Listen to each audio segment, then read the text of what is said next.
Bilal ibn Rabah was born into slavery, a condition that was compounded after he became one of the first believers to follow the teachings of Prophet Muhammad. Bilal's father was an Arab slave, and his mother was a former princess of modern-day Ethiopia, who was also enslaved. Bilal was ruled by a master who punished him for his conversion to Islam. He dragged Bilal around Mecca, encouraging people to mock him. He even tried to force him to renounce his faith by placing a large rock on his chest and pinning him on the ground. But far from renouncing his faith, Bilal showed a defiance and strength in the face of persecution and violence. Impressed by Bilal's steadfastness to the Islamic faith, Prophet Muhammad sent one of his closest friends, Abu Bakr, to pay for Bilal's freedom. Once freed, Bilal rose to prominence in the early Muslim community. Prophet Muhammad appointed him to serve the mosque by using his melodious voice to call the believers to prayer. Bilal was a black man, and for some, his blackness made him unfit for such an honor.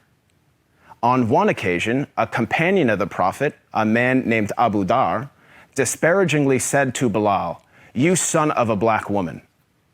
This drew a swift rebuke from Prophet Muhammad. "Are you taunting him about his black mother?" asked the Prophet. "There is still some influence of ignorance in you."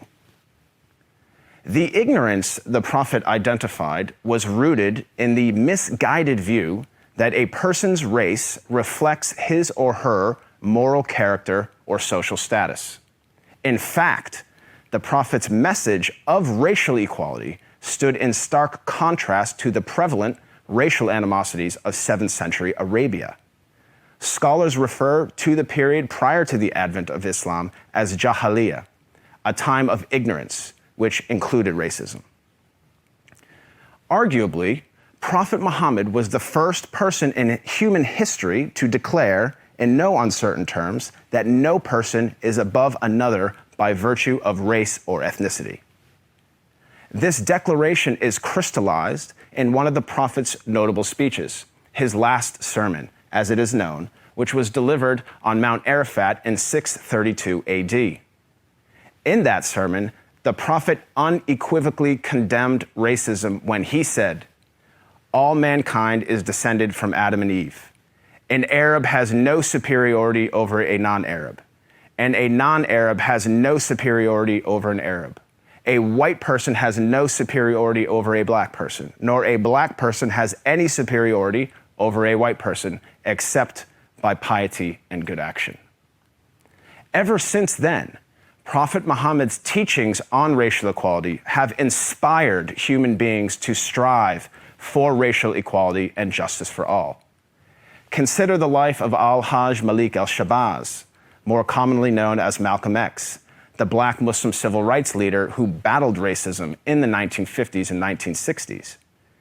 After performing the Hajj, or Islamic pilgrimage, to the city of Mecca, Malcolm wrote his famous letter from Mecca, in which he said, "There were tens of thousands of pilgrims from all over the world. They were of all colors, from blue-eyed blondes to black-skinned Africans. But we were all participating in the same ritual, displaying a spirit of unity and brotherhood that my experiences in America had led me to believe never could exist between the white and the non-white." He added that he had never before seen sincere and true brotherhood practiced by all colors together, irrespective of their color. The Hajj for Malcolm represented a shift away from racism and towards racial equality. The teachings of Prophet Muhammad encouraged all people to strive towards anti-racism, which is quite different than simply non-racism. While non-racists do not openly express prejudiced views, they also do not work to dismantle racism in any given society. The Prophet of Islam actively challenged and dismantled the covert, the overt, and the systematic racism around him. He identified racism as a symptom and identified its root cause as arrogance in the human heart. As our world becomes more and more diverse and interconnected, it is imperative that we strive to follow the teachings of Prophet Muhammad.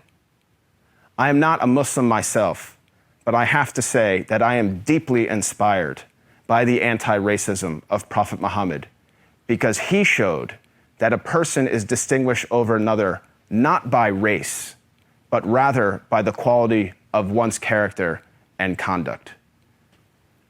I am Craig Konstant for the Amir Stein Center.